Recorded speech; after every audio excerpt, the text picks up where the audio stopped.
Many patients do not find out they have thyroid cancer until after surgery, once the removed tissue has been examined by the pathologist. At this time, patients often find themselves wondering if all the cancer has been removed, the likelihood that the cancer will return and cause recurrence, or the chance that cancer will spread.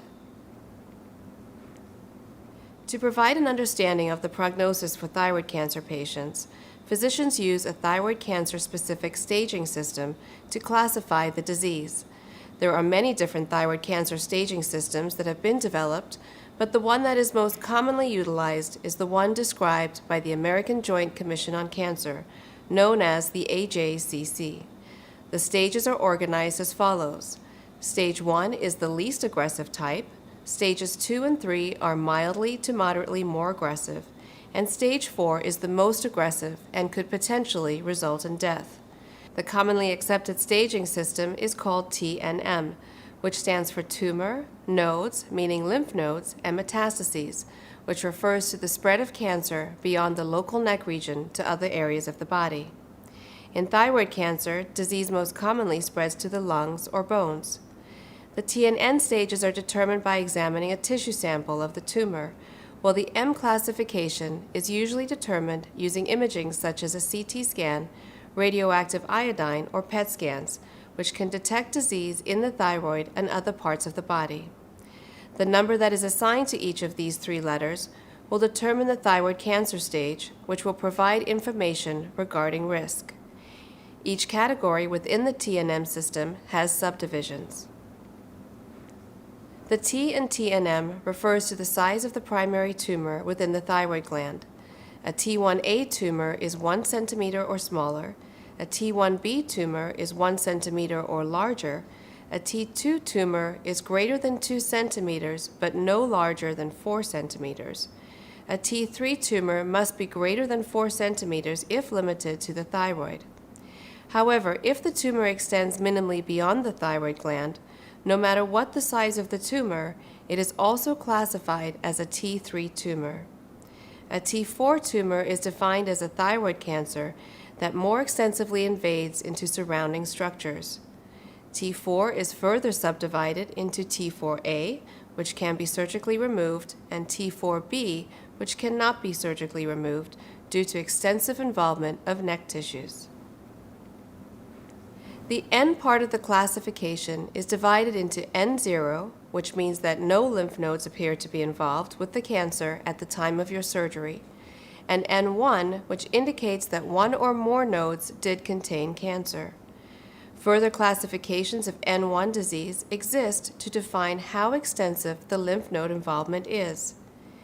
If only lymph nodes in the central part of the neck near the thyroid gland are involved, then the tumor is classified as N1A. If lymph nodes are affected by disease further from the thyroid, in the lateral neck or upper chest, it is classified as N1B disease. The absence of metastatic disease beyond the neck is termed M0, while its presence is indicated by M1. As previously mentioned, the M status is not determined based on the analysis of tissue removed from the neck, but rather it is a clinical diagnosis made by a physician after a scan of the entire body is performed.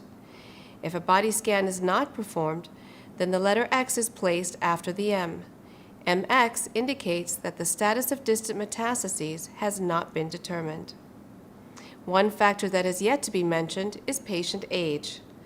Thyroid cancer outcome is strongly influenced by a patient's age at the time that they are diagnosed with cancer.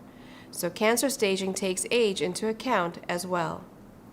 If a patient is 45 years of age or older, he or she will be upstaged to stage 3 despite having same size and degree of tissue involvement as a younger patient. Research has shown that older patients have additional changes in tumors that cause them to become more aggressive. Researchers are actively trying to identify what causes these changes and to determine if we can modify them to reduce the aggressive behavior. It is important to understand that the stage of a tumor does not change for a patient simply by virtue of growing older. The impact of age on staging is based on the age at diagnosis.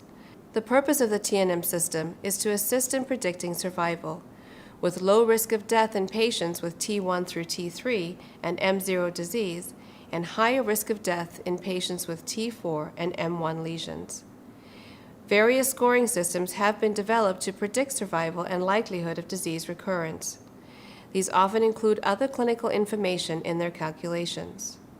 No one system is perfect, and each physician will determine his or her preference. Most doctors, however, use the same TNM system.